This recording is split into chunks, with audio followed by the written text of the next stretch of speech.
1880 میں مولانا الیاس صاحب پیدا ہو رہے ہیں۔ ان کے والد مولانا اسماعیل صاحب رحمۃ اللہ علیہ یہ صدیقی خاندان سے تھے، ان کی والدہ بھی صدیقی خاندان سے ہیں۔ یہ مظفر نگر کے تھے، والدہ کاندلہ کی تھی، یہ دوسری شادی سے تھے۔ نظام الدین میں ایک مغلوں کی عمارت بنی ہوئی ہے، 64 کھمبا اس کو کہتے ہیں، 64 کھمبا۔ اس کا جو گیٹ ہے، یہ جیسے ہمارا گیٹ چھتا ہوا ہے، آگے چھت ہے، ایسے وہ چھتا ہوا گیٹ ہے، اس کے اوپر ایک پرانی برادری سی تھی، اس میں وہ رہا کرتے تھے مولانا اسماعیل صاحب، مولانا الیاس صاحب کے والد۔ وہاں سے ہجرت کر کے آئے اور اس پرانی مسجد کو انہوں نے آباد کیا۔ یہاں وہ کیسے پہنچے؟ یہ 1876 کی بات ہے، تقریباً 76 کی بات۔ یہاں وہ کیسے پہنچے اس کا کچھ پتہ نہیں، کیسے آئے، کس جذبے کے تحت آئے، کون لے کر آیا تھا، اللہ کا غیبی نظام۔ چونکہ یہ جگہ غیر آباد تھی، یہاں مرزا الہی بخش تھا، اس کی یہ جاگیر تھی۔ مرزا الہی بخش یہ بہادر شاہ ظفر کا سمد ہی تھا، یعنی بہادر شاہ ظفر کے بیٹے سے اس کی بیٹی کی شادی ہوئی تھی، اور مرزا الہی بخش بھی انگریزوں سے مل گیا تھا، اور وہ بھی جنگ آزادی کے ختم کرانے والوں میں ایک کردار تھا، اور غداری کا اس نے بھی بڑا صلہ پایا تھا۔ یہ مسجد مرزا الہی بخش نے بنوائی تھی، چھوٹی سی، ابھی تک وہ مسجد باقی ہے۔ تو ایک دفعہ مولانا اسماعیل صاحب یہ باہر نکلے ڈھونڈنے کے کوئی آدمی ملیں تو ان کو مسجد میں لاؤں، کہ ویران جگہ تھی۔ تو کچھ لوگ جا رہے تھے دلی، یہ میوات سے پہلا تعارف ہونے لگا، تو ان سے پوچھا بھائی آپ لوگ کہاں جا رہے ہو؟ کہ جی دلی جا رہے ہیں مزدوری کرنا۔ تو انہوں نے کہا اگر میں مزدوری دے دوں تو میرے ساتھ چلو گے؟ کہاں تمہارے ساتھ چلو؟ ایک دن کی مزدوری 2 آنے تھی، 2 آنے۔ تو وہ 5-6 آدمیوں کو لے کر مسجد میں آ گئے اور ان کو وضو سکھایا، طہارت، نماز سکھا کر سارا دن اپنے ساتھ رکھا۔ پھر تعارف پہ پتہ چلا کہ یہ میواتی ہیں۔ میواتی کون ہیں؟ اس کے بارے میں مورخین کی رائے یہ ہے کہ یہ جو ہندوستان کی قدیم قومیں ہیں ان میں سے ہیں میواتی۔ ایک تو ہے نا آریہ نسل جو وسط ایشیا سے آئے اور انہوں نے پورے ہندوستانی خطے پر قبضہ کیا۔ آریہ نسل کے لوگ راجپوت اور جاٹ یہ کہلائے، اور ان کی اور کئی قسمیں بنی۔ جو لوگ یہاں قدیم آباد تھے ان میں سے ایک قوم میو بھی ہے، یہ ہندوستان کی قدیم آباد قوم ہے، اور یہ بہت مار دھاڑ والے اور بہت زیادہ لڑائی مار کٹائی والے، لوٹ مار ان کا پیشہ تھا، کوئی مہذب زندگی ان کی نہیں تھی۔ مولانا محمد اسماعیل صاحب رحمۃ اللہ علیہ نے سب سے پہلے ان کو اپنا گرویدہ بنایا، تو انہوں نے جا کر واپس کہا کہ آج تو بڑے آسان کام ملے، صرف اٹک بیٹھک تھی، نماز اور منہ ہاتھ دھونا تھا اور دعانے مل گئے۔ بڑے سارے وہ حیران ہو گیا، بڑا اچھا کام ملا بھائی، کوئی مسئلہ ہی کوئی نہیں، نہ کوئی پتھر توڑے نہ کوئی وزن اٹھایا، اور کام ہمارا بڑا چوکھا ہو گیا۔ یہ ابتدا ہے۔ مولانا الیاس صاحب رحمۃ اللہ علیہ، یہ مولانا اسماعیل صاحب کا جو دوسرا نکاح ہے یہ 1868 میں ہوا، دوسرا نکاح۔ اور مولانا الیاس صاحب رحمۃ اللہ علیہ سے پہلے مولانا یحییٰ صاحب پیدا ہوئے، اور پہلی بیوی سے مولانا محمد صاحب تھے، اور 1880 کے آس پاس میں مولانا الیاس صاحب پیدا ہوئے، اور 1898 میں مولانا اسماعیل صاحب کا انتقال ہو گیا، تو ان کی جگہ ان کے بڑے بیٹے مولانا محمد صاحب یہاں بیٹھے۔ 1918 میں ان کا بھی انتقال ہو گیا۔ مولانا الیاس صاحب رحمۃ اللہ علیہ کی 1912 میں شادی ہوئی، 1915 میں پہلا حج کیا اپنے شیخ مولانا خلیل احمد کے ساتھ، گنگوہ میں تعلیم حاصل کی۔ 1906 میں مولانا گنگوہی کا انتقال ہوا ہے، تو ان کے ہاں سے پھر یہ دارالعلوم دیوبند میں آ گئے، وہاں تعلیم مکمل فرمائی۔ پھر 1912 میں ان کی شادی ہوئی۔ 1915 میں پہلا حج مولانا خلیل احمد صاحب کے ساتھ تشریف لے گا۔ اس وقت یہ سہارنپور میں پڑھاتے تھے، اپنے شیخ کے ساتھ پڑھاتے تھے۔ مولانا خلیل احمد صاحب رحمۃ اللہ علیہ وہیں رہ گئے، ہجرت کر کے گئے تھے، وہ واپس نہیں آئے۔ باقی حضرات واپس آؤ نہیں، اس وقت نہیں، ساتھ ہی واپس آئے، بعد میں گئے۔ تو 1918 میں مولانا محمد صاحب کا انتقال ہوا، تو مولانا الیاس صاحب رحمۃ اللہ علیہ وہاں تشریف لائے، جنازے میں شرکت فرمائی۔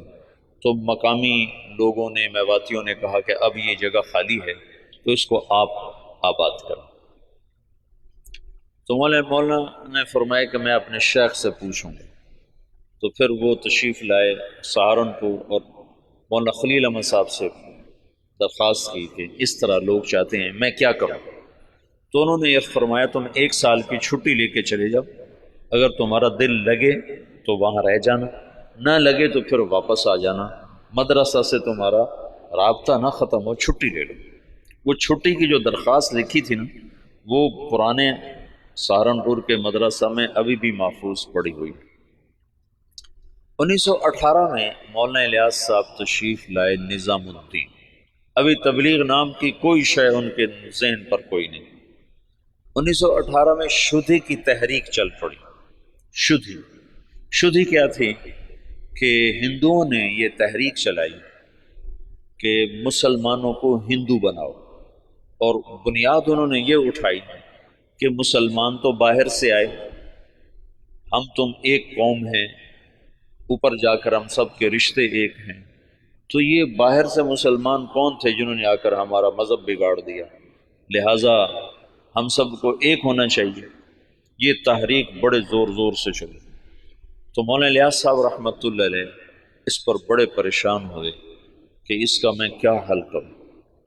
تو انہوں نے جاتے ہی میوات میں مدارس کی بہتات، چھوٹے چھوٹے مکتب، اور اس میں اپنا سب کچھ لگایا، بیوی کا زیور بھی لگا دیا، سینکڑوں چھوٹے چھوٹے مکتب میوات میں کھولے۔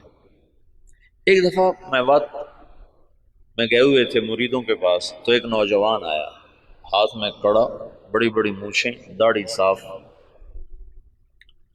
کسی نے کہا یہ آپ کے مدرسے سے فارغ التحصیل حافظ قرآن ہے۔ کہنے کہ حافظ، اس کا یہ حلیہ کیوں ہے؟ کہ یہ ماحول کی وجہ سے۔ تو یہ پہلی چوٹ لگی اور دل میں خیال آیا، جب تک تمام طبقات میں دین نہیں آتا تو چند طبقوں میں دین کا لانا یا چند طبقات میں دین کا آنا یہ نہ کافی ہے، نہ یہ ذریعہ نجات ہے، پوری امت کا مسئلہ ہے۔ تو مدرسوں سے ایک دم دل بجھ گیا، دل ہٹ گیا، بند نہیں کیے لیکن طبیعت بند ہو گئی، دل ہٹ گیا۔ اور واعظین اس زمانے میں شدھی کی تحریک کے ٹکر میں علماء نے وعاظ کو بھیجنا شروع کیا تھا کہ مختلف شہروں میں جا کر، دیہاتوں میں جا کر تبلیغ کرو۔ تو مولانا الیاس صاحب نے بھی اپنے واعظ بھیجنے شروع کی، لیکن وہ جاتے تھے جہاں تک سڑک ہوتی تھی، جہاں سڑک نہیں ہوتی تھی وہاں نہیں جاتے تھے، یا جہاں کوئی آسائش نہیں ہوتی تھی وہاں نہیں جاتے تھے۔ پھر طبیعت اس سے بھی ہٹ گئی، پھر خانقاہی سلسلہ شروع کیا، اور نظام الدین میں بیعت کا سلسلہ، اس سے پہلے بیعت نہیں فرماتے تھے، پھر بیعت کا سلسلہ شروع۔ تو بہت جلدی مریدوں میں ترقی ہونے لگی، اور مریدوں کا اضافہ بھی، اور مریدوں کے تزکیہ کے حالات بھی بڑے اچھے۔ لیکن کچھ عرصے کے بعد خیال آیا کہ کتنے لوگ میرے مرید ہو جائیں، 1,00,000 2 لاکھ، تو عامت الناس کا کیا کروں؟ ابھی اللہ تعالیٰ فطرت خود ہی کرتی ہے لالے کے حنا بندی، پھول کو سرخی کوئی نہیں پہناتا، اللہ ہی اسے سرخ کرتا ہے۔ تو طبیعت ہٹتی گئی، مدرسوں سے ہٹ گئی، خانقاہ سے ہٹ گئی کہ خانقاہ بھی ایک جزئی کام ہے، مدرسہ بھی ایک جزئی کام ہے، اور واعظ تقریر بھی ایک، پیسے دو تو جاتے ہیں، پیسے نہ دو تو جاتے نہیں۔ تو بے قراری بڑھتی گئی اور کوئی حل نظر نہیں آیا۔ تو 1926 میں، اس سے قبل مولانا خلیل صاحب وہ ہجرت کر کے اور تشریف لے گئے، مدینہ منتقل ہو گئے تھے۔ تو 1926 میں حج پہ تشریف لے گئے ہجرت کی نیت کر کے کہ میں اب واپس نہیں آؤں گا، وہیں رہوں گا۔ 1925 میں گئے تھے، 1926 میں واپس آئے۔ یہ نیت کر لی تھی کہ اب میں واپس نہیں آؤں گا، ادھر ہی رہوں گا۔ جب یہ مکہ پہنچے تو ان کو خواب میں اللہ کے رسول کی زیارت ہوئی۔ تو انہوں نے پوچھا یا رسول اللہ، میں امت کی بہتری کے لیے کیا کروں، امت کی ہدایت کے لیے کیا کروں؟ تو اللہ کے رسول نے فرمایا جیسے میں نے مکے میں کام کیا تھا تم ویسے کام کرو۔ انہوں نے آگے عرض کی مجھے تو پتہ نہیں مکے میں آپ نے کیسے کام کیا تھا۔ تو اللہ کے نبی نے فرمایا مکی صورتوں میں غور کرو، اللہ تمہیں سکھائے گا۔ یہ مکہ میں ہے۔ پھر مدینہ پہنچے تو وہاں پھر اللہ کے رسول کی ضرورت، تو آپ نے ارشاد فرمایا اللہ تم سے کام لے گا، تم واپس جاؤ، واپس اور میرے پاس آؤ۔ تو انہوں نے مولانا خلیل احمد صاحب سے یہ خواب ذکر کیا، وہ وہیں منتقل ہو گئے تھے۔ انہوں نے حضرت مدنی رحمت اللہ علیہ کو، مدنی کیوں کہتے ہیں حسین احمد مدنی، یہ اپنے والد، ان کے والد اپنے پورے خاندان سمیت مدینہ ہجرت کر گئے تھے، پھر ان کا سارا خاندان مدینے میں آباد رہا، یہ بھی مدینہ میں رہے، پھر ہندوستان کے حالات کو دیکھ کر دوبارہ واپس آ گئے تھے اور یہ کہا تھا کہ میں مسلمانوں کو تنہا نہیں چھوڑ سکتا، میں مدینے میں رہوں اور مسلمان مشقت میں ہوں۔ تو مدینے کا قیام قربان کیا تھا اور واپس تشریف لے آئے ہندوستان۔ یہاں اللہ نے ان سے بہت بڑا کام لیا، تو اس لیے ان کو مدنی کہتے ہیں۔ تو ان کے بھائی تھے سید احمد، وہ وہاں پہلے انہوں نے اتنا فقر دیکھا کہ حضرت مدنی فرماتے ہیں میرے والد سبزی منڈی جاتے تھے شام کو، تو جو سبزی وہاں گلی ہوئی سڑی ہوئی لوگ پھینک کے چلے جاتے تھے نا، وہ اٹھا کے لاتے تھے، پھر اس کو صاف کر کے خالی ابال کے ہم کھاتے تھے کہ اس میں نمک مرچ ڈالنے کا بھی سکت نہیں تھی، اس طرح شروع کے دن تھے۔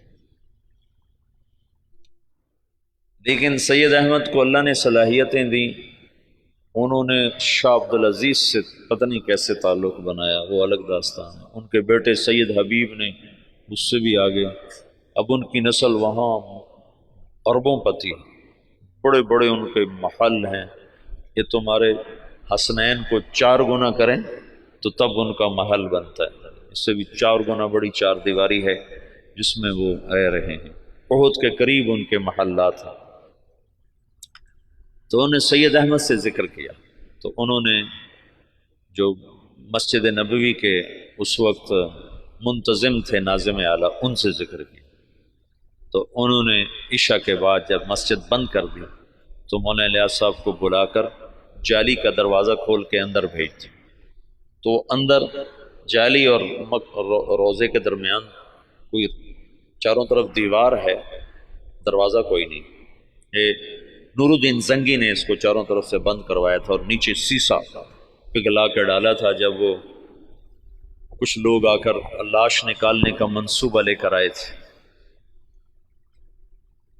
3 راتیں وہاں سوئے، 3 راتوں میں سارے کام کی یہ تو خود تو عقل سے تو آ نہیں سکتا، سارے کام کو سکھایا گیا، بتایا گیا، اور پھر یہ کہا گیا ہندوستان جاؤ اور جا کر عوام الناس میں کام کرو، علماء میں نہیں، ورنہ وہ مخالفت کریں گے، تو پھر یہ وہاں سے واپس تشریف لائے، 1926 میں پہنچے ہیں، اور پہلے علماء کو جمع کیا اور ان کے سامنے یہ بات رکھی کہ میں یوں کام کرنا چاہتا ہوں، تو کسی ایک نے بھی موافقت نہیں کی سوائے مولانا مدنی صاحب اور مفتی کفایت اللہ صاحب رحمۃ اللہ علیہ۔ ان 2 حضرات نے بات کو لیا اور سمجھا اور کہا کہ ہاں یہ تو دعوت والا کام ہے، لیکن یہ کرے گا کون؟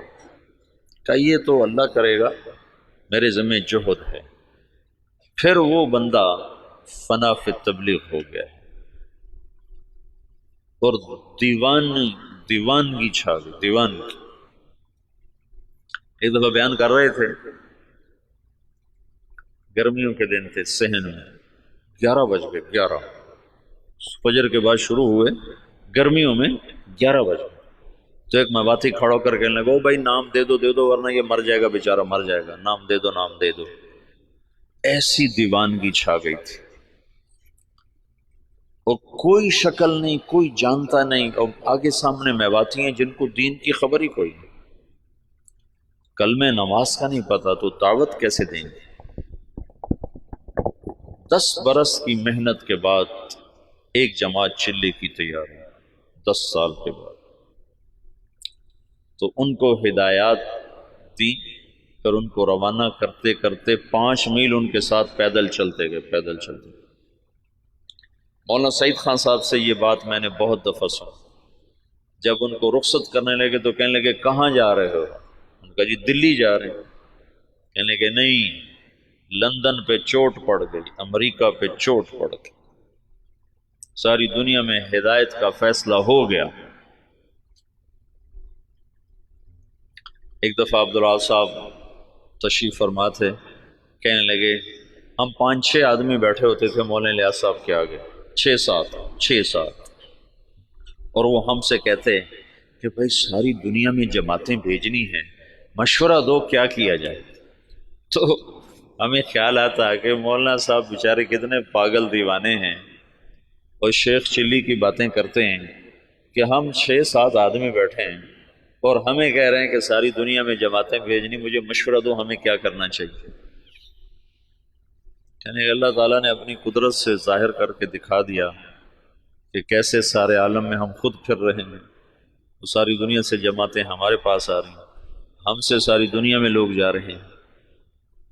تو 1926 سے لے کر 1944 نوح میوات میں پہلی بستی ہے جہاں پہلا اجتماع ہوا۔ اس وقت اجتماع نہیں کہتے تھے، جلسہ کہتے تھے، جلسہ پہلا جلسہ ہوا۔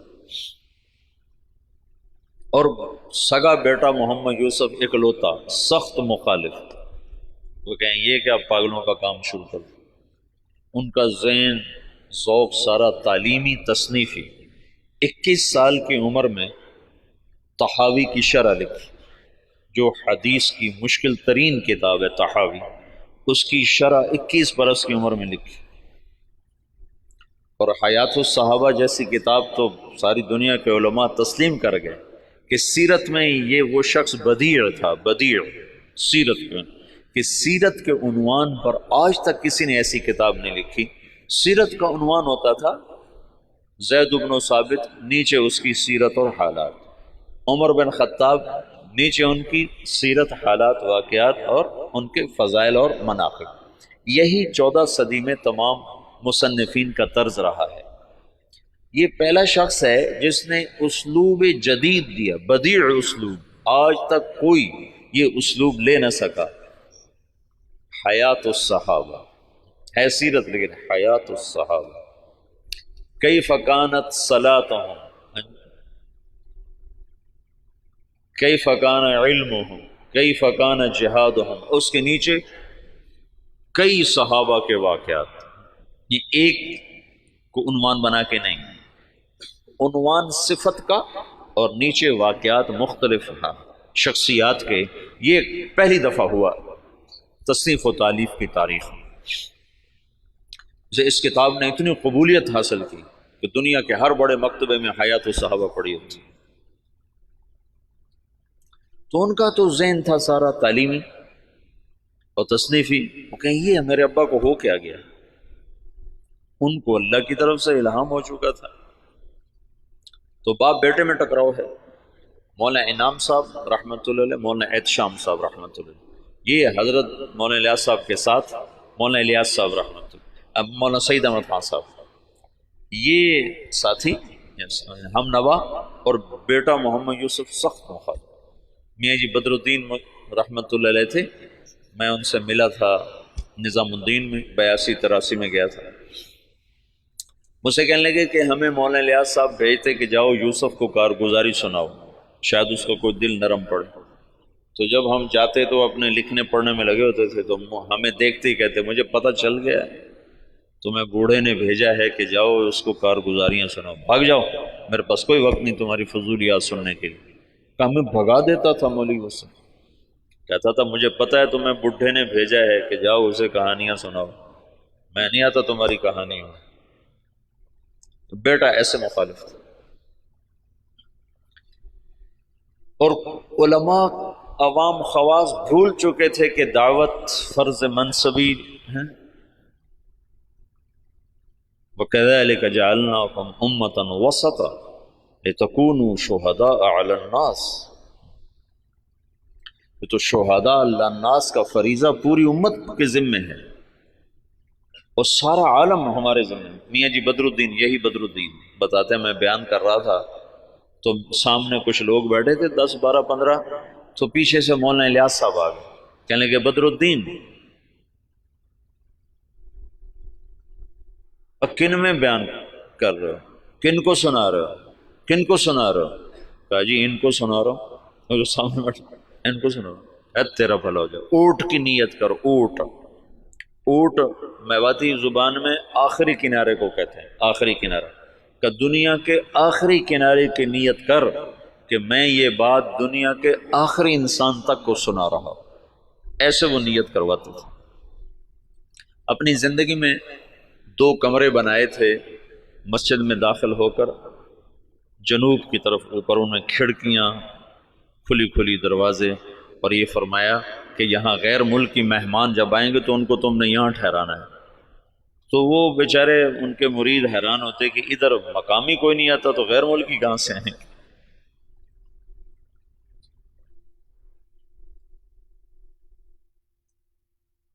میاں جی دین محمد تھے جو حضرت مولانا الیاس صاحب کے ابتدائی خدام میں تھے، اور جو جماعت مولانا الیاس صاحب نے حضرت تھانوی کے خانقاہ تھانہ بھون بھیجی تھی، اس میں وہ اس جماعت میں ان کی تشکیل تھی۔ وہ کہتے ہیں ایک دفعہ مجھ سے کہنے لگے کہ مولوی صاحب ہمیں حضرت جی کہتا تھا تم امریکہ جاؤ گے، امریکہ۔ تو ہم تو اتنے سیدھے سادے دیہاتی تھے کہ ہم یوں سمجھتے تھے امریکہ دلی سے آگے کسی شہر کا نام ہے، دلی سے آگے کسی شہر کا نام ہے جو ہمیں کہتا ہے کہ تم امریکہ جاؤ گے۔ یہ تمہیں بعد میں پتہ چلا وہ تو دنیا ہی اور ہے جہاں وہ کہتا تو تم جاؤ گے۔ تو جہاز کچھ نہ کچھ اس زمانے میں چل گئے تھے، تو کبھی اوپر سے کوئی جہاز گزرتا تو اس کو میواتی میں کہتے تھے اڑن کھٹولا۔ تو مولانا الیاس صاحب کہتے ہیں ان اڑن کھٹولوں میں تم تبلیغ کرنے جاؤ گے۔ تو ہم تو گدھوں پہ سوار ہونے والے تھے، ہم کہیں مولوی الیاس ہمارا مذاق اڑاتا ہے کہ ہم تو گدھوں پہ سوار ہونے والے، ہم اڑن کھٹولوں میں کہاں بیٹھیں گے؟ تو اللہ نے ان کو اڑن کھٹولوں میں بٹھایا۔ تو ابتدائی ادھر 1926 میں 1918 میں مولانا الیاس صاحب آ کر بیٹھے ہیں نظام الدین، اور 1918 میں برطانوی فوجیں مشرق وسطیٰ میں داخل ہوئی ہیں، اور 1919 میں شام فتح ہوا ہے۔ فرانسیسی فوجوں نے شام کو فتح کیا اور شام کو 3 حصوں میں تقسیم کر دیا۔ ایک کا نام سوریہ رکھا، ایک کا نام لبنان رکھا، اور ایک کا نام اردن کر دیا، اور شام کو 3 حصوں میں تقسیم کر دیا۔ اور 1926 میں اسرائیل کو بنانے کا منصوبہ مکمل ہو گیا کہ اسرائیل بنایا جائے۔ ادھر 1926 میں دعوت کا کام چلا جس کا آخری سرا مہدی سے جا کے ملتا ہے، اور ادھر 1926 میں یہودیت کا کام چلا جس کا آخری سرا دجال کے ساتھ جا کر ملتا ہے۔ یہ آپس میں یہ تانے بانے میرے اپنے بنائے ہوئے ہیں، میں سنے نہیں ہیں، لیکن جو کچھ پڑھا ہے اس کے مطابق میں ایک ترتیب ذہن میں آئی کہ ادھر دعوت کا کام بھی ہدایت پر ختم ہوگا۔ 1964 میں پہلی جماعت گئی جو گنڈا، 1964، 4 آدمی، اس میں ایک ابھی بھی زندہ ہیں، عبدالرشید صورتی صاحب جو کراچی کے امیر ہیں۔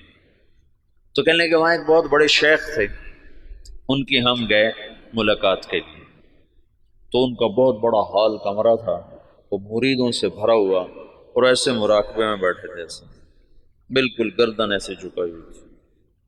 ہم 4 آدمی کمرے میں داخل ہوئے، اور یہ پہلی جماعت ہے، آج تک کوئی کسی کو پتہ ہی نہیں کہ تبلیغی جماعت پاکستان میں کوئی نہیں جانتا تھا 1964 میں، باہر کون جانتا، اور یوگنڈا۔ تو جو ہی ہم اندر داخل ہوئے تو انہیں ایک دم سر اٹھایا، کہا مرحباً بجیش المہدی، مرحباً بجیش المہدی، مرحباً بجیش المہدی، 3 دفعہ انہوں نے اس کو دہرایا اور ہمارا بڑا زبردست اکرام کیا۔ تو دعوت کی انتہا وہاں جاتی ہے اور یہودیت کی انتہا دجال تک جاتی ہے۔ یہ دونوں طاقتیں جب ٹکرائیں گی تو اللہ دجالی فتنے کو ختم فرمائے گا اور ایمان اور ایمان والوں کو اللہ تعالیٰ عزت اور بلندی عطا فرمائے گا۔ یہ دونوں ایک وقت میں شروع ہوئے۔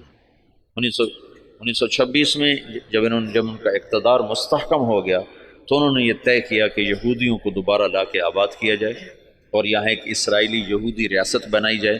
سیہونی تحریک جس کو کہتے ہیں، سیہون ایک پہاڑ ہے جہاں داؤد علیہ السلام عبادت کیا کرتے تھے بقول ان لوگوں کے، تو سیہون کے نام سے سیہونی تحریک نے اپنا نظام چلایا تو اسرائیل وجود میں آیا۔ اس کا آخری سرا دجال کے ساتھ ملتا ہے، لد، باب و لد جو ان کا سب سے بڑا اڈا ہے جہاں دجال قتل ہوگا۔ تو اللہ تعالیٰ نے مولانا الیاس صاحب رحمۃ اللہ علیہ سے دعوت کو اس وقت اٹھایا جب دعوت کے نام کو جاننے والے علماء بھی نہیں تھے، وہ بھی اسے اوپرا سمجھتے تھے اور ان کے ہاں بھی اس پر انکار شدید تھا، لیکن اس بندے کے گشتوں نے آہستہ آہستہ آہستہ آہستہ فضا کو ہموار کرنا شروع کیا۔ پھر مولانا الیاس صاحب نے بڑے بڑے علماء کو بلایا کہ اب آپ کے میوات کا دورہ کرو، تو انہوں نے میوات میں دیکھا زندگی کو بدلا ہوا، حالات کو پلٹا کھایا ہوا، تو کچھ اعتراف زبانوں پہ آنے لگا۔ 1944 میں جب دنیا سے جا رہے تھے تو میوات میں صرف باقی نہیں، صرف میوات میں بہت اچھی فضا کام کی پیدا ہو چکی تھی، اور کچھ دہلی شہر میں۔ عبدالعاظ صاحب مولانا الیاس صاحب کی وفات سے 6 مہینے پہلے پہنچے ہیں نظام الدین، پھر اس کے بعد تبلیغ کے ہو کے رہ گئے، پھر ساری زندگی اور کوئی کام نہیں۔ مولانا الیاس صاحب کے اس وقت 6 ماہ باقی تھے، اور اس وقت وہ شدید بیمار تھے۔ جب عبدالعاظ صاحب کو پتہ چلا، یہ وہاں دلی میں نوکری کرتے تھے، ان کو پتہ چلا کہ نظام الدین میں کوئی بزرگ ہیں جو لوگوں کو نمازی بناتے ہیں۔ اس وقت یہ شروع میں ہم نے بھی ایسے ہی سنا کہ ایک تبلیغی جماعت ہے جو لوگوں کو نمازی بناتی ہے۔ تبلیغ کی گہرائی تو کیا زبردست چیز ہے۔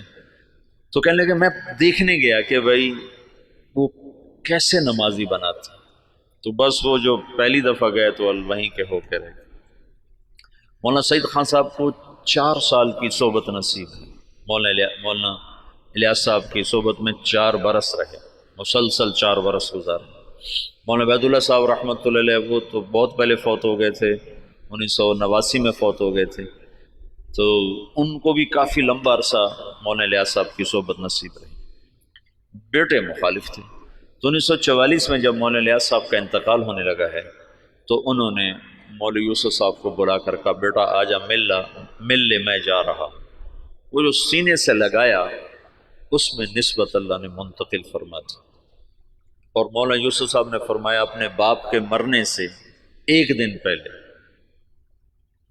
مجھے تبلیغ پہ 100 اعتراض تھے، 100 اعتراض۔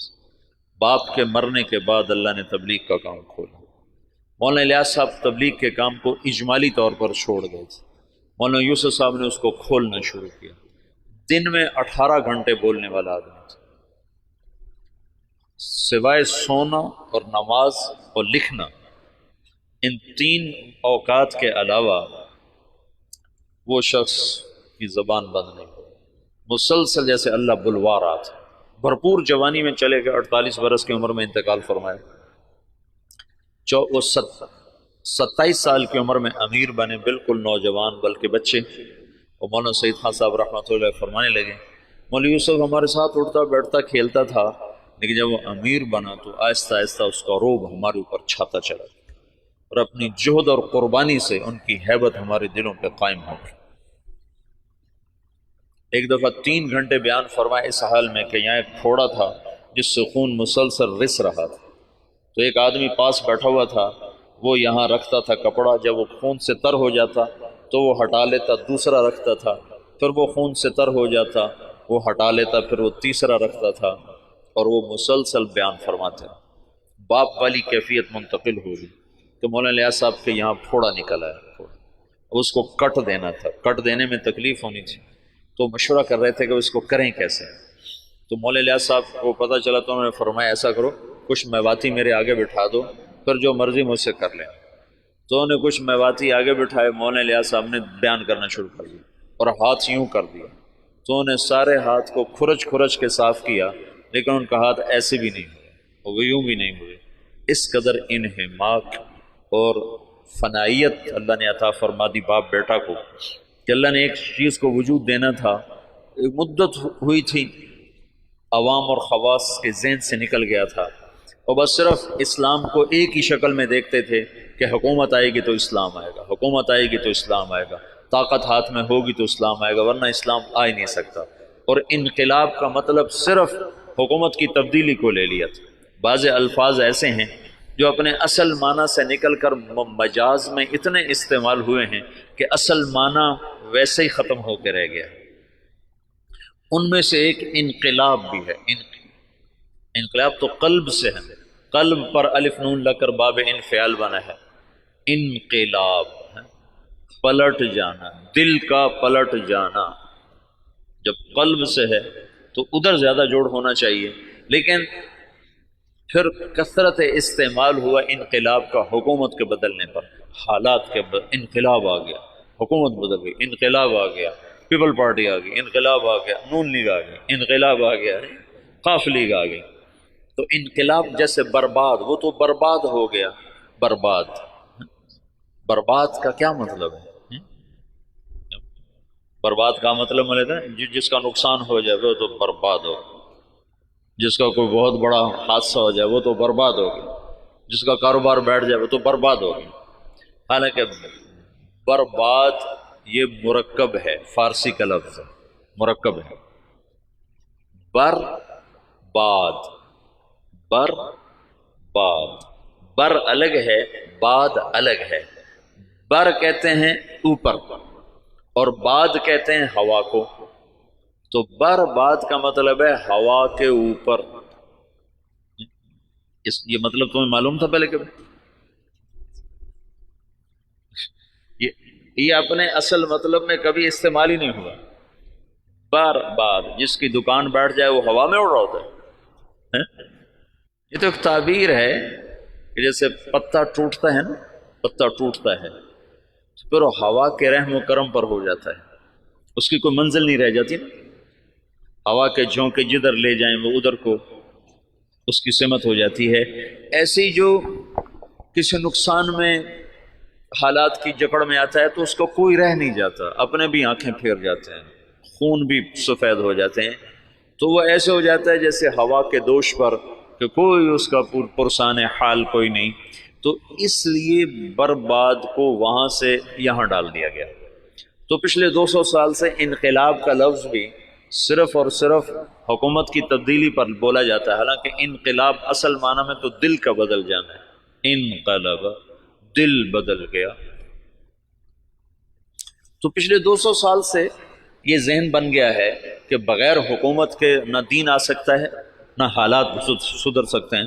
مولانا الیاس صاحب نے اس کو رد کر کے دکھایا کہ نہیں، دین دعوت سے آتا ہے، حکومت سے نہیں آتا، اور دعوت تمام شعبوں کو زندہ کرنے کا واحد راستہ ہے۔ نبی جب آتا ہے تو سامنے کتنے شعبے ہیں جو بگڑے ہوئے ہوتے ہیں، وہ صرف دعوت کو زندہ کرتا ہے، شعبے خود زندہ ہو جاتے ہیں۔ جیسے صحت کو زندہ کر دیا جائے تو جسم کے سارے شعبے خود زندہ ہو جاتے ہیں، قوت کو بحال کر دیا جائے تو جسم کے سارے شعبے خود بخود بحال ہو جاتے ہیں۔ قوت بحال نہ ہو تو اس کو دوڑایا جائے تو بیچارہ کیسے دوڑے گا؟ کہ یہ جو امت ہے یہ اس بیمار بوڑھے گھوڑے کی طرح ہے، اس پر اسلام کہاں سے آیا؟ اس کی جوانی کو لوٹایا جائے گا تو اس پہ اسلام آئے گا۔ حکومت اسلام نہیں لا سکتی، ناممکن ہے۔ زیادہ زیادہ نماز پہ دکانیں بند کرا دے گی تو کوئی بے وضو پڑھ لے تو پھر کیا کرو؟ میرے اپنے اسکول کا واقعہ نہیں تو میں سناتا ہوں۔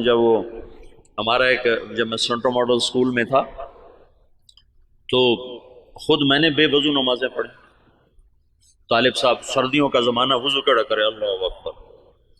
طالب صاحب کی نماز، تو وہ عشاء کی نماز ہو رہی تھی اور میرے کمرے میرے برابر میں اس کا بستر تھا. جاوید نذیر اس لڑکے کا نام تھا، یہ مرید کے اچھے زمیندار گھر کا تھا. تو اس میرے پاس آ کر کھڑا ہوا اور اس نے آ کر 4 رکعت نماز عشاء کی نیت باندھی. 4 رکعت نماز عشاء واسطے طالب حسین دے. اللہ اکبر. حکومت ایسا اسلام لائے گی واسطے طالب حسین دے. جو ایسی نماز پڑھے گا وہ تو کافر ہو جائے گا، نہ پڑھے تو اس سے تو کافر نہیں ہوتا نا، لیکن اگر ایسا کرے گا تو اسلام سے نکل جائے گا. قوت کبھی، اس لیے تو کبھی نبی کو طاقت دے کے نہیں بھیجا گیا. بعد میں طاقت آئی اللہ، جو اللہ کے نبی کو حاصل ہوئی بعد میں ہوئی. پہلے تو فقیر بن کے کھڑے ہوئے کہ نہ کوئی مال کے لالچ میں کلمہ پڑھے، نہ کوئی تلوار کے خوف سے کلمہ پڑھے، صرف اللہ کے تاثر سے کلمہ دل میں اترے. تو چونکہ اسلام نے ایک عروج دیکھا تھا، تو جو ہمارے قائدین تھے وہ اس عروج کو تصور میں لے کر اعادہ عروج کی جہد کرتے رہے. وہ جو ذوف اسلام تھا اس کو دور کرنے کی کوشش ہی نہیں کی کہ انگریز کیوں آیا. مولانا حفظ الرحمان صاحب آئے سیوہاروی، یہ میاں جی دین محمد پاس بیٹھے ہوئے، مولانا الیاس صاحب اور مولانا حفظ الرحمان آئے. حضرت دعا کریں انگریز نکل جائے. مولانا الیاس صاحب چپ بیٹھے. حضرت دعا کریں انگریز نکل جائے. چپ بیٹھے. حضرت دعا کریں انگریز نکل جائے. تو مولانا الیاس صاحب ایک دم جوش میں آئے کہ کوئی لوگ تیار کر لیے ہیں جو انگریزوں کے بعد حکومت کو سنبھالیں گے. کوئی لوگ تیار کر لیے ہیں. وہ کہ چپ. کہ جو انگریزوں کے بعد آئیں گے وہ ان سے برے ہوں گے کہ انگریز ہمارے بزرگوں کے گناہ کی سزا میں آئے، اور جو موجود آئیں گے ہمارے گناہوں کی سزا میں آئیں گے. اور مجمع کو تیار کیے بغیر کام نہیں چلتا ہے. تو انگریز تو چلا گیا، لیکن جتنا اسلام پاکستان میں ذبح ہوا، مدنی فرمایا کرتے تھے ہندوستان میں مسلمان ذبح ہوں گے اور پاکستان میں اسلام ذبح ہوگا. یہ مولانا الیاس صاحب نے پرانا سبق زندہ کیا کہ دعوت وہ واحد سبب ہے جس سے دین آتا ہے. اور میں چلنا ہی نہیں چاہتا تو مجھے زبردستی کیسے چلاؤ گے؟ تم مجھے زبردستی نماز پڑھاؤ گے تو کتنی پڑھا لو گے؟ اور جو 90% اخلاقیات ہیں وہ کیسے لاؤ؟ ماں کی خدمت کیسے کرواؤ؟ باپ کے آگے چپ رہنا کیسے سکھاؤ؟ بیوی سے حسن سلوک کیسے سکھاؤ؟ وفاداری کیسے سکھاؤ گے؟ رات کو اللہ کے سامنے رونا کہاں سے لاؤ گے؟ جب تم زانی کو کوڑے مارو گے، شادی شدہ کو سنسار کرو گے اور بازار بند کرا دو گے، ٹھیک ہے ہو گئے بند، لیکن نماز کس کو پڑھاؤ گے؟ مجھے مدینہ میں ایک نوجوان ملا دیرہ غازی خان کا، کہنے لگا 10 سال سے مدینے میں بغیر وضو کے نماز پڑھی. 10 سال. کہیے تو میں نے تمہاری کیسٹیں سنی تو مجھے ہدایت ملی ہے، تو میری بخشش ہو جائے گی؟ میری بخشش ہو جائے گی؟ تو 10 سال مدینے میں بغیر وضو کے نماز پڑھی.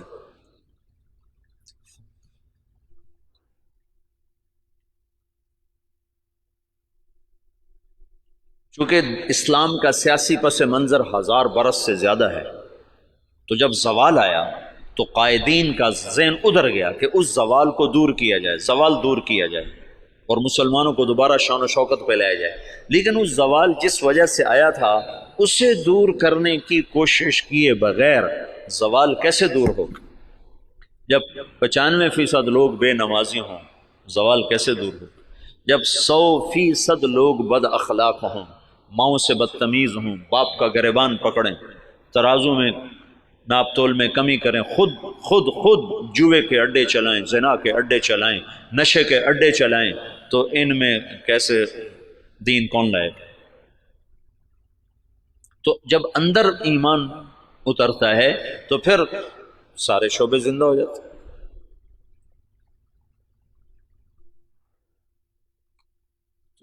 مولانا الیاس صاحب کے ذریعے سے پرانا سبق زندہ ہوا کہ دعوت وہ سبب ہے جس کے ذریعے سے اللہ نے ہر دور کے باطل کو توڑا، ہر دور کے باطل کو توڑا. تو 1926 میں یہ کام شروع ہوا. شخصیات کے جانے سے کوئی فرق نہیں پڑا ہے. اور اب عجب العجائب ہے کہ 15 برس ہو چکے ہیں، امیر کوئی نہیں، ایک شورا ہے اور کام اسی طرح چل رہا ہے. اور عجب العجائب ہے کہ گونگے بھی دین کے دائی بن کے چل رہے ہیں۔ ابھی 1 سال کی جماعت گونگوں کی یمن سے کام کر کے واپس آئی اور 7 مہینے کی دوبارہ ملائیشیا جانے کے لیے تیار کھڑی۔ یہ اسلامی تاریخ میں پہلی دفعہ ہو رہا ہے کہ گونگے دین کے دائی بن جائیں۔ اور پہلی دفعہ جب سے سورج چمک رہا ہے کانگو کے جنگلوں میں جماعت پہنچی جہاں اتنے قد کے بونے رہتے ہیں، بونے اقزام وہ 4 فٹ کا بڑا جوان ہوتا ہے، جس کا قد 4 فٹ ہو وہ سب سے نمایاں نظر آتا ہے۔ یا 4 فٹ والا تو ہم گودی میں اٹھائے پھرتے، وہ 4 فٹ والا بڑا جوان ہوتا ہے۔ عام کا 3 فٹ 3.5 فٹ پونے 4 فٹ، اور 4 فٹ والا بڑا چوڑا ہو کے چلتا ہے، اور ننگے رہتے ہیں، مرد عورت کوئی کپڑا استعمال نہیں کرتا، اور کوئی باہر کی دنیا سے ان کا تعلق کوئی نہیں ہے۔ سانپ کاٹے تو علاج ان کا جنگل میں موجود ہے، کانٹا چبھنے سے سانپ کے ڈسنے تک سارا علاج اپنے جنگل سے کرتے ہیں۔ غذا ان کی جنگل کے جانور ہیں، ہر چیز کھاتے ہیں، اور طاقتور اتنے ہیں کہ ہر آدمی 5 سے 6 7 سے 8 شادیاں کرتا ہے، کوئی کشتے نہیں کھاتے۔ کتنے لوگ بیچاروں کے گردے مر ختم ہو گئے کشتوں کے چکر میں، گردے گنوا بیٹھے، گولی اندر تے دم جلندر چلا گیا۔ ان کو اللہ نے ایسی قدرتی طاقت دی ہوئی ہے، اور جب سے وہ پیدا ہوئے انہوں نے اسلام کا نام نہیں سنا۔ آج سے 12 برس پہلے وہاں پہلی تبلیغی جماعت پہنچی، مالی سے جماعت بنی، مالی وہ گئے کانگو، کانگو سے گئے جنگل، اور جنگل کے ترجمان ساتھ لیے، انہوں نے وہاں دعوت کا کام چلایا، تو 270 آدمی پہلی دفعہ مسلمان، اور ان کو لباس وہ بیچارے لباس پہن کے اوکھے ہو گئے، ایک ہی کیتا جو سڑے نال ہے، اوکھے ہو گئے۔ تو ان میں ایک ان کا سردار وہ حج کرنے کے لیے آج سے کوئی 8-9 سال پہلے حج کے لیے، تو کچھ علماء تھے جو تبلیغ کے بڑے مخالف تھے، تو ایک ہمارے دوست ہیں حسن کیمرونی، یہ حسن کیمرون سے جماعت گئی، مالی نہیں کیمرون سے جماعت گئی تھی۔ تو حسن کیمرونی ہے، وہ مدینہ میں پڑھے ہیں، پھر ریاض سے PhD کی ہے، بڑا فاضل آدمی ہے، وہیں رہتا ہے۔ تو اس نے مجھے یہ سارے حالات سنائے، وہ خود بھی اس میں شریک تھا، تو وہ اس بونے کو لے کر گئے ان علماء سے، تو ان کا تبلیغ والے یہ کرتے ہیں، تبلیغ والے یہ کرتے ہیں، یہ کرتے ہیں، یہ کرتے ہیں۔ ان کا یہ سب کچھ جو کرتے ہیں بالکل صحیح ہے، ان پر یہ سارے اعتراض ٹھیک ہیں، پر اس بونے کی کارگزاری سن لو کہ تبلیغ والے یہ بھی کرتے ہیں۔ جب انہوں نے سنے حالات تو وہ سارے رونے لگے اور کہنے لگے تبلیغ حق ہے، ہم نفس پرستی کا شکار، اور اب ان کی تعداد تقریباً کوئی 5000 کے قریب ہو چکی ہے، وہ 270 سے اب 5000 تک پہنچ چکے ہیں۔ جب یہ واحد تحریک ہے، پہلے خیر القرون کو چھوڑنے کے بعد، خیر القرون کا کوئی ٹکر نہیں، خیر القرون کے بعد یہ پہلی دفعہ دنیا میں ایسا ہوا ہے کہ کسی تحریک نے 6 بر اعظم کے مسلمانوں کو متاثر کیا۔ اس سے بڑی تحریک آج تک نہیں اٹھی، نہ اتنی شخصیتیں بہت بھاری بھاری اٹھ ہیں، ان کے سامنے مولانا الیاس صاحب کی شخصیت کوئی بڑی نہیں ہے، لیکن جو کام مولانا الیاس سے اللہ نے لیا ہے، یہ خیر القرون کے بعد کوئی ایسا کام نہیں کر سکتا جس میں اتنی وسعت ہو کہ وہ فیجی مشرق میں آخری کنارہ اور ہوائی مغرب میں آخری کنارہ، اور دونوں طرف سے لوگ سمٹ کے رائے میں پہنچ کے دین سیکھ رہے ہیں، یہ پہلی دفعہ دنیا میں ہے۔ ایک تو گونگے ہیں، چلو گونگا تو صبر کرتا، اسے آتا کچھ نہیں۔ مجھے کتنے لوگ ملے افریقہ سے آئے 4 مہینے لگا رہے ہیں، اور ایک وہاں سے آیا ارجنٹائن سے 4 مہینے لگا رہا تھا، وہ اسپینش جانتا تھا اور ہمارے پاس کوئی ترجمان نہیں تھا اسپینش زبان کا، پورے 4 مہینے بغیر ترجمان کے گزار کے چلا گیا۔ تم 4 دن گزار کے دکھا دو مولوی صاحبان، 5ویں دن تم نظر نہیں آؤ۔ 4 مہینے ایک لفظ نہیں سمجھا۔ میں نے ایک سے پوچھا، میں نے کہا تمہیں کیا فائدہ ہوتا ہے، تم سمجھ تو کچھ آتا نہیں، تو اس نے کہا ادھر اثر ہوتا ہے، ادھر اثر ہوتا ہے۔ تو میں یہ چاہتا ہوں تم تبلیغ میں بصیرت کے ساتھ چلو، میں یہ چاہتا ہوں تبلیغ کی عظمت تمہارے دل میں ہو۔ تھوڑی سی زندگی ہے، پتہ نہیں کب شام ہو جائے۔ میں تو موت کا ایک جھٹکا کھا چکا ہوں، دیکھ چکا ہوں کہ کتنی ناپائیدار زندگی ہے اور کتنی بے ثبات یہ دنیا ہے اور کتنا دھوکے کا یہ جہان ہے کہ پتہ بھی نہیں چلتا اور وہ گئے۔ تو تھوڑی زندگی میں وہ کام کرو جس کا نفع تمہیں زیادہ ملے، جس کی واپسی تمہیں زیادہ ملے۔ تو تبلیغ کے سوا اس وقت کوئی میدان عمل میں ایسا عمل نہیں جس میں لگنے سے تم سارے عالم پر اثر انداز ہو جاؤ، ساری دنیا کے انسانوں تک تمہاری محنت کا اثر پہنچا۔ جبوتی جیسے غریب ملک میں آگے بھی اس سے بھی غریب علاقہ تھا تجرو، جہاں کشتی ڈوبی تھی، اس جنگل میں اجتماع ہوا، 3-4 ہزار کا مجمع جنگل میں جمع تھا۔ یا کتنے بڑے بڑے اشتہار لگتے ہیں، 300-400 سے زیادہ آدمی اکٹھا نہیں ہوتے۔ وہ جنگل، وہ ایک نکر اور ایک بنیان، یہ ان کا لباس تھا۔ 24 گھنٹے میں ایک وقت کھانا کھاتے۔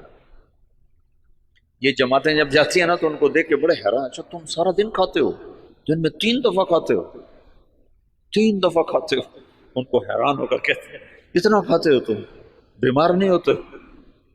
بیمار تو ہوئے پڑے۔ غربت انتہا درجہ۔ میں ایسے ساحل سمندر پر تھا، میں ایسے گیا دیکھنے تو سب کے وہ عصر کے بعد چائے پی رہے ہیں، چائے تو دیکھا وہ کالا کاوا پانی والا بغیر دودھ کے، ٹوٹی ہوئی پیالیاں، ٹوٹی ہوئی پرچیں، یہ ان کی بڑی عیاشی تھی کہ وہ سمندر کے کنارے چائے پی رہے تھے۔ نکر بنیان یہ ان کا لباس۔ وہاں تبلیغ پہنچ گئی، کوئی جانتا نہیں محمد الیاس کون ہے، کوئی جانتا ہی نہیں محمد یوسف کون ہے، انعام الحسن کون ہے، عبد الوہاب کون ہے، محمد سعد کون ہے، لیکن تبلیغ وہ ایسے کر رہے ہیں کہ جیسے رائمنڈ میں ہو رہی، جیسے پاکستان میں ہو رہے۔ خود جبوتی والے ان کی زبان نہیں سمجھتے، وہ اور زبان، پہاڑ کی کوئی جنگلی زبان بولتے۔ تو تبلیغ کے معجزات اب نظر آتے ہیں، نظر، تبلیغ کی کرامت وہ نہیں جو چھپی ہوئی، نظر آتی ہے۔